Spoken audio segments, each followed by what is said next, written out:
caminho ajuda a caminhar. Oração, comunhão, alegria, palavra que ensina a amar. É Deus sempre conosco, de dia, de noite, disposto a andar. É Deus sempre conosco, de dia, de noite, disposto a andar. Escola dominical, na vida é presente, é tradição, compromisso, é alegria da gente. É tradição, compromisso, é alegria da gente. Não perca a hora, vamos embora, Jesus quer transformar nossa história. Não perca a hora, venha-se embora, Jesus quer transformar sua história. Fé no caminho, serviço e missão. Quero aprender com seus passos, ser sal, ser luz no mundão. É Deus sempre conosco, de dia, de noite, disposto a andar. É Deus sempre conosco, de dia e de noite, disposto a andar. Escola dominical, na vida é presente, é tradição, compromisso, é alegria da gente. É tradição, compromisso, é alegria da gente. Não perca a hora, venha-se embora, Jesus quer transformar nossa história. Não perca a hora, venha-se embora, Jesus quer transformar sua história. Não perca a hora, venha-se embora, Jesus quer transformar nossa história.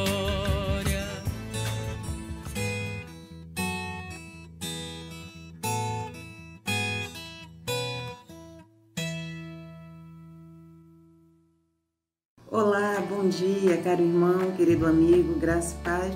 Seja bem-vindo à EBD Online da Primeira Igreja Presbiteriana Independente de Manaus.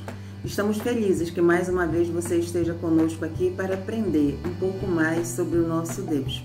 A leitura de hoje está no livro de Filipenses, capítulo 4, verso 6, que diz: Não andeis ansiosos de coisa alguma, em tudo, porém, sejam conhecidas diante de Deus as vossas petições, pela oração e pela súplica, com ações de graça.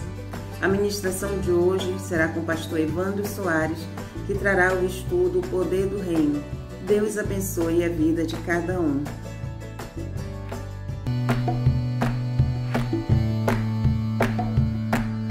Bom dia a todos. Esta é a EBD Online, eu sou o pastor Evandro e nós estamos estudando sobre o tema O Reino de Deus. Hoje o tema da nossa aula é o poder do reino e está baseado em alguns versículos bíblicos que nós vamos ler. Primeiro está na primeira epístola de Paulo aos Coríntios, capítulo 2, versículo 4. Diz assim a palavra de Deus: A minha palavra e a minha pregação não consistiram em linguagem persuasiva de sabedoria, mas em demonstração do Espírito e de poder. A outra passagem se encontra na primeira epístola de Paulo aos Tessalonicenses, capítulo 1, versículo de número 4. Diz assim, versículo de número 5, perdão.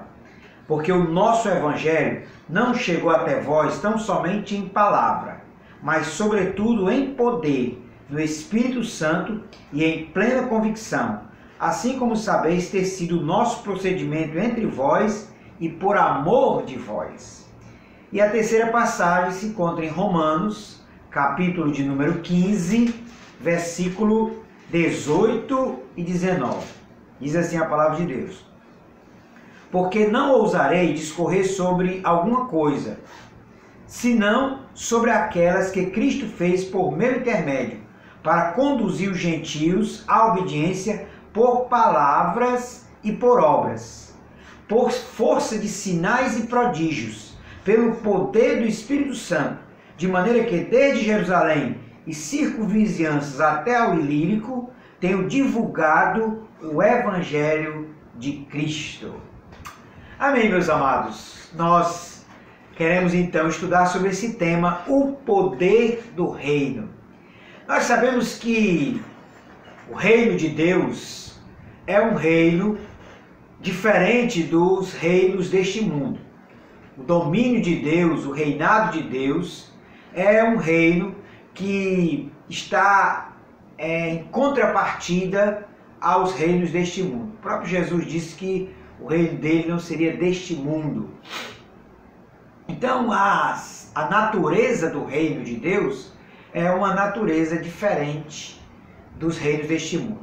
Por exemplo, os reinos deste mundo usam a força, a violência para impor o seu domínio, para impor o seu reinado.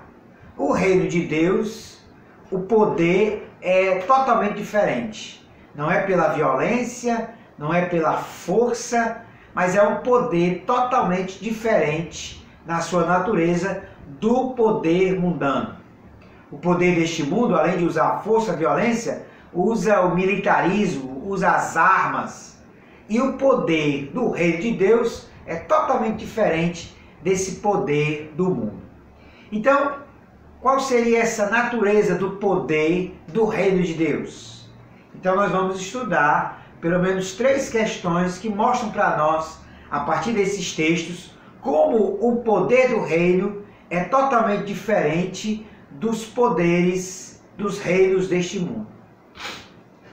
Então a primeira questão que nós queremos trabalhar nesse nosso estudo é, Paulo aqui diz, no capítulo 2 da sua primeira epístola aos Coríntios, que a palavra dele, a pregação dele, não consistia em linguagem persuasiva de sabedoria, mas em demonstração do Espírito e de poder.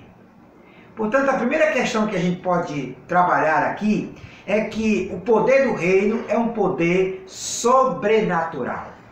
Sim, é um poder que vem de Deus. É um poder que está acima dos poderes da natureza, dos poderes humanos. É um poder sobrenatural. Daí que o apóstolo Paulo, expondo aqui essa verdade na sua epístola aos Coríntios, mostra que a palavra que ele pregou entre os irmãos lá não era uma palavra de sabedoria humana, mas era uma demonstração do Espírito Santo e de poder. Esse poder de Deus era o poder sobrenatural. Era um poder que Paulo também nos diz, também lá na Epístola aos Romanos, no capítulo 15, que é o poder para operar sinais e prodígios. Então esse poder do reino é um poder sobrenatural, é um poder que opera sinais e prodígios, é um poder que transforma vidas, é um poder que age sobretudo no interior humano, transformando corações, fazendo com que seres humanos se arrependam dos seus pecados, de penderem para o pecado e voltem-se para Deus, experimentando vida nova, experimentando um novo coração, experimentando também sinais, milagres, prodígios que só Deus pode operar na vida humana. E também na natureza, como Jesus operou grandemente, mandando o mar se aquietar, a tempestade se acalmar. Mas aí uma grande questão que se coloca para nós hoje é que esse poder do reino de Deus, poder sobrenatural, está disponível para o cristão, para a igreja, para os discípulos de Jesus, mas muitas vezes o que se verifica hoje na igreja cristã é a ausência desse poder sobrenatural. Daí é uma questão que a gente precisa pensar, o porquê que muitos sinais e prodígios deixaram de ser operados, deixaram de ser vistos na igreja da atualidade. E aí a gente pode pensar que isso não pode se atribuir à ausência do poder de Deus, porque o poder de Deus está aí, Deus está com seu poder disponível, mas muito mais podemos atribuir à nossa incredulidade ou à nossa falta de busca desse poder de Deus. Porque a igreja cristã precisa buscar esse poder para manifestá-lo ao mundo, para manifestá-lo com sinais, prodígios e também levando a mensagem do Evangelho para a transformação de vidas. Mas infelizmente o que se verifica hoje é que muitos cristãos são negligentes nessa busca do poder que vem de Deus, esse poder sobrenatural que nós precisamos verdadeiramente buscar para manifestá-lo no mundo. E aí cabe lembrar aquela palavra do Evangelho de João, uma declaração do próprio Senhor Jesus, lá no Evangelho de João, capítulo 14, versículo 12, quando Jesus disse assim: em verdade vos digo, que aquele que crê em mim fará também as obras que eu faço, e outras maiores fará, porque eu vou para junto do Pai. Olha que verdade preciosa Jesus está dizendo. Ele está dizendo que nós, os discípulos, os seguidores dele, em qualquer era, poderíamos fazer maiores obras que ele, porque ele estaria indo para o Pai. E aí então não estaria mais aqui nesta terra. E aí ele está dizendo que aquele que crê nele fará também as obras que ele faria, que ele fez, e outras maiores faria. E aí a questão é, por que a igreja cristã não tem feito obras tão significativas como Jesus? Sinais e prodígios. Porque nos falta o poder sobrenatural que vem de Deus, que muitas vezes temos negligenciado. Há cristãos que têm verdadeiro pavor a manifestações do poder de Deus. Mas nós precisamos, queridos, se queremos ser cristãos bíblicos, buscar essa manifestação do poder de Deus, que se dá com prodígios, com sinais, com maravilhas, com transformação de vidas. E aí é interessante também lembrar aquela passagem do livro de Isaías, no capítulo 61, quando Jesus disse que o Espírito do Senhor Deus estava sobre ele, porque havia ungido para pregar boas novas aos pobres, para levar libertação aos cativos, dar vista aos cegos, pôr em liberdade os oprimidos, né? E dar óleo de alegria ao invés de cinzas, veste louvor ao invés de espírito angustiado, a fim de que se chamem carvalhos de justiça. Isaías capítulo 61, do versículo 1 ao versículo 3. Jesus foi ungido pelo Espírito Santo para manifestar esse poder, para evangelizar, para levar a libertação. E aí muitas vezes a gente espiritualiza muito esse texto, dizendo que essa libertação é espiritual. É sim, mas há de ser também libertação física, libertação no sentido de que as pessoas precisam contemplar sinais e prodígios da igreja cristã e crerem no Evangelho. Esses sinais e prodígios autenticam a mensagem cristã ainda hoje. E nós precisamos buscar esse poder sobrenatural da parte de Deus para realmente manifestar isso no mundo. Convém também lembrar aqui uma passagem quando Jesus, lá no Evangelho de Marcos, capítulo 16, mandou-nos pregar o Evangelho, e ele disse assim: e esses sinais seguirão os que crerem no meu nome. Falarão novas línguas, expelirão demônios, se tocarem, beberem alguma coisa mortífera, não lhes fará dano algum, impor as mãos sobre os enfermos e eles ficarão curados. É certo que esse texto de Marcos 16, pelos estudiosos, é questionado se estava nos melhores manuscritos, mas está na nossa Bíblia. E nós cremos que é palavra de Jesus. Palavra de Jesus que confere poder, autoridade, poder sobrenatural aos seus seguidores, aos que creem. Poder para expulsar demônios, poder para em missão beber alguma coisa mortífera e não lhes fazer dano, poder para impor as mãos sobre os enfermos e eles ficarem curados. São sinais e prodígios sobrenaturais que a igreja cristã, que nós, discípulos de Jesus, precisamos manifestar no mundo. Para isso é preciso não somente buscar, mas é preciso também um grande arrependimento da igreja. Isto porque muitas vezes a igreja cristã não tem buscado e às vezes tem até mesmo se afastado, recriminado pessoas que buscam este poder e que manifestam esses sinais e prodígios. Mas o poder não somente é sobrenatural, nós vimos nos primeiros textos que lemos, é também poder do Espírito, ou para usar o termo grego, é poder pneumático, é poder do Espírito Santo.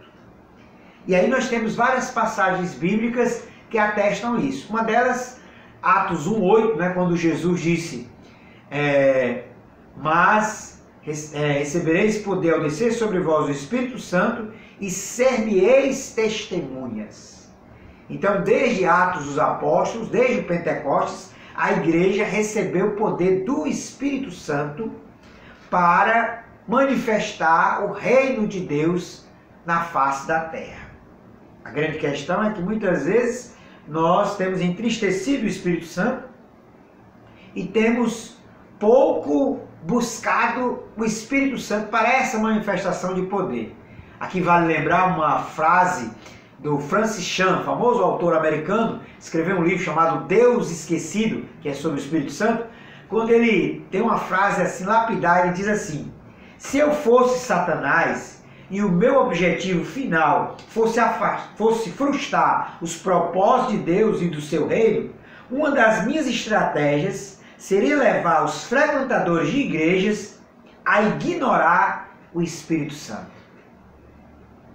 Será que hoje em dia muitos frequentadores de igreja, muitos, por que não dizer cristãos, têm ignorado o Espírito Santo de Deus?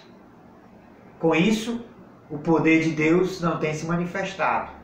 Com isso, o Espírito Santo, que é esse poder do Senhor, que tem poder de Deus para capacitar, para habilitar os cristãos, tem sido negligenciado, tem sido esquecido por muitos de nós. Daí, meus amados, nós precisamos buscar o poder do Espírito. Jesus disse para os apóstolos, lá no Evangelho de Lucas, capítulo 24, ficai em Jerusalém, até que do alto sejais revestidos de poder. Isso ele estava se referindo para que os apóstolos ficassem em Jerusalém, e no Pentecostes houve a descida do Espírito Santo e o poder do Espírito manifestou-se, né, nos apóstolos, ali no primeiro momento em línguas estranhas, mas também com sinais e prodígios atestando a mensagem cristã do reino de Deus com a igreja primitiva. Mas aconteceu que a igreja vem negligenciando ao longo das eras esse poder do Espírito, e aqui cabe uma meia-culpa de todos nós. Nós precisamos buscar o poder do Espírito. Nós precisamos buscar o Espírito Santo de Deus. Paulo, escrevendo aos Efésios, no capítulo 5, versículo 18, ele diz: não vos embriagueis com vinho, no qual há contenda, mas enchei-vos do Espírito. E aí isso é interessante porque isso é uma ordenança. Assim como é uma ordenança proibitiva, né? Não nos embriagarmos com vinho, no qual há contenda, é uma ordenança positiva, enchermos-nos do Espírito Santo. Aqui cabe então lembrar, cabe então aqui perguntar: você está cheio do Espírito Santo? Você tem buscado a plenitude do Espírito? Você tem buscado ser cheio do Espírito Santo a cada dia para manifestar esse poder do reino de Deus? Esse poder que não somente é sobrenatural, mas é poder pneumático, é poder espiritual, é poder que vem do Espírito Santo. Muitas vezes nós, cristãos, temos enfatizado muito o fruto do Espírito e muitas vezes negligenciado os dons do Espírito. Mas eu quero dizer para você que os dons do Espírito são, para nós também, são dons contemporâneos. Eu não creio naquela história que alguns teólogos sensacionistas entendem que os dons espirituais cessaram com a morte dos apóstolos no primeiro século. E a IPI, Igreja Presbiteriana Independente do Brasil, não é cessacionista. Nós já temos declarações nesse sentido pela Assembleia Geral de que nós cremos na contemporaneidade dos dons espirituais. Ou seja, os dons do Espírito são para hoje, são para os cristãos da atualidade. E nós precisamos buscar também os dons espirituais para que eles se manifestem em nós. É claro que isso com muita ordem, com muita decência, com muita sabedoria, para que não haja excessos, como muitas vezes tem acontecido no chamado pentecostalismo. Mas o fato é que nós precisamos buscar dons do Espírito para manifestar esse poder pneumático, esse poder carismático, esse poder do carisma, esse poder que vem do Espírito.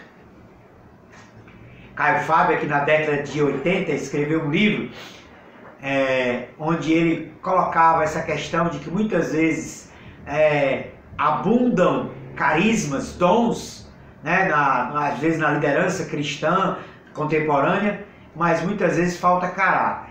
Mas eu creio que as duas coisas são fundamentais, ele também falava isso, e que nós precisamos enfatizar essa busca dos dons, não somente pela liderança, mas para todos os cristãos, para essa manifestação do poder do reino, que é um poder pneumático, e também, claro, o caráter que é transformado, que vive, né, uma vida ética, uma vida segundo os princípios do reino de Deus.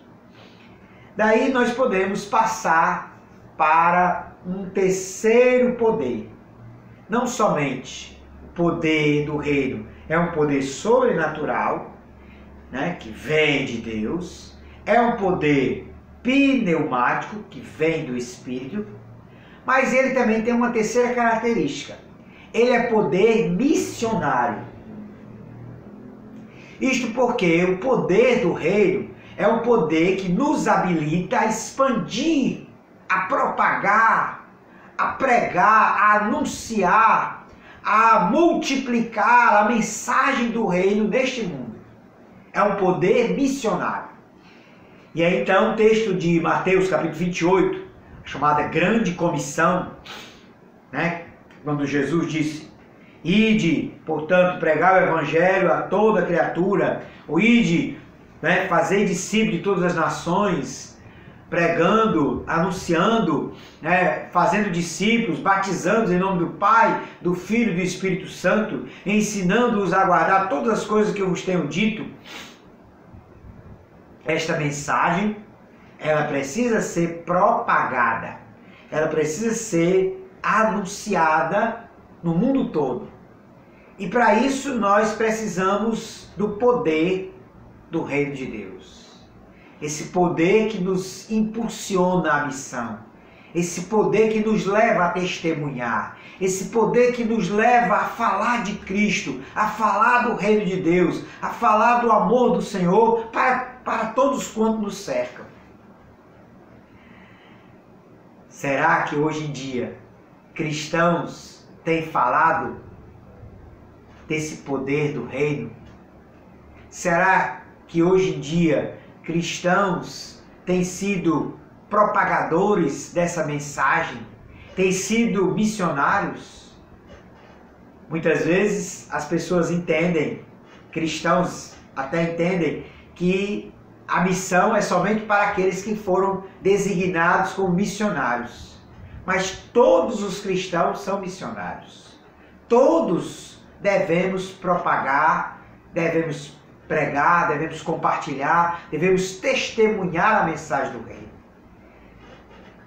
Lutero, o grande reformador, é que no século XVI defendia a ideia do sacerdócio universal de todos os fiéis. E com essa ideia, ele queria defender, advogar a ideia de que nós, todos nós, somos sacerdotes, no sentido de que todos nós somos missionários de Deus. Todos nós, cristãos, representamos Deus aqui na terra e precisamos propagar, anunciar, viver a mensagem do Evangelho de tal modo que ela seja entendida, crida e mais pessoas se juntem a nós no reino de Deus e sejam contagiadas, contaminadas pelo reino de Deus, de tal modo que se tornem súditas do reino, de tal modo que possam nascer de novo e viver essa mensagem tão gloriosa, tão alvissareira, que é a mensagem do reino de Deus, que é a mensagem do Evangelho. Portanto, o poder do reino é um poder missionário. Eu e você temos a tarefa, temos a missão. Esse poder missionário, que é o poder do reino, não somente é um poder para propagar, para levar o Evangelho, mas é também um poder que também reconcilia os povos. É um poder pacificador, é um poder missionário e nessa missão, esse poder tem a capacidade de reconciliar pessoas, povos, raças e nações. Paulo diz isso, né, quando ele escreve lá aos Gálatas, também aos Efésios, no capítulo 2, versículo 14 a 16, mas sobretudo aquela passagem de Gálatas 3, 28, quando Paulo diz: destarte não pode haver Cristo, nem homem nem mulher, nem judeu, nem grego, nem bárbaro, nem cita, mas todos são um em Cristo. O texto lá de Efésios 2, Paulo também diz, né, que em Cristo todos foram reconciliados, que Deus nos deu, aí a mensagem lá de 1 Coríntios, o ministério da reconciliação. Portanto, a mensagem do Evangelho é uma mensagem de reconciliação. O poder missionário, que é o poder do reino, é o poder que leva à reconciliação entre as pessoas. Daí a capacidade do Evangelho de não somente nos dar o perdão de Deus, mas também nos dá a capacidade de perdoar o ofensor, perdoar aquele que nos ofende. E aí o mundo tem muitas histórias bonitas, a história da igreja tem muitas passagens bonitas de grandes homens e mulheres de Deus que foram pacificadores, que foram pessoas que perdoaram seus ofensores, e isso foi algo tremendo. Muitas vezes a gente lida com pessoas que dizem: eu não consigo perdoar, eu não consigo perdoar o meu esposo, a minha esposa, fulano, cicrano. E aí eu muitas vezes gosto de enfatizar essas pessoas: creia e busque o milagre do perdão, porque o perdão é um milagre, é também um milagre de Deus. Capacidade que Deus nos dá de perdoar. Isto porque fomos perdoados por Deus. Daí liberar o perdão, perdoar o nosso ofensor, é um milagre que Deus opera na vida daqueles que estão com seu coração sensível ao poder missionário, ao poder do reino, ao poder sobrenatural, ao poder pneumático, ao poder do Espírito de Deus. Portanto, queridos, essa é a mensagem que nós pensamos nesta manhã. Esse é o estudo que nós gostaríamos de realmente ter estudado convosco nesta manhã. Mensagem sobre o poder do reino de Deus. Deus abençoe a todos, que verdadeiramente nós possamos estar buscando o poder sobrenatural, o poder pneumático, o poder pacificador. Em o nome de Jesus, que este seja o poder missionário, o poder pneumático, o poder sobrenatural, que se manifestará na vida de todos que são súditos do reino de Deus. Deus abençoe. Vamos orar, amado Deus, em nome de Jesus, que o Senhor manifeste esse poder na vida de todos os teus discípulos, de todos os cristãos na atualidade. Faz, ó Deus, com que busquemos este poder, poder do reino, em nome de Jesus. Amém.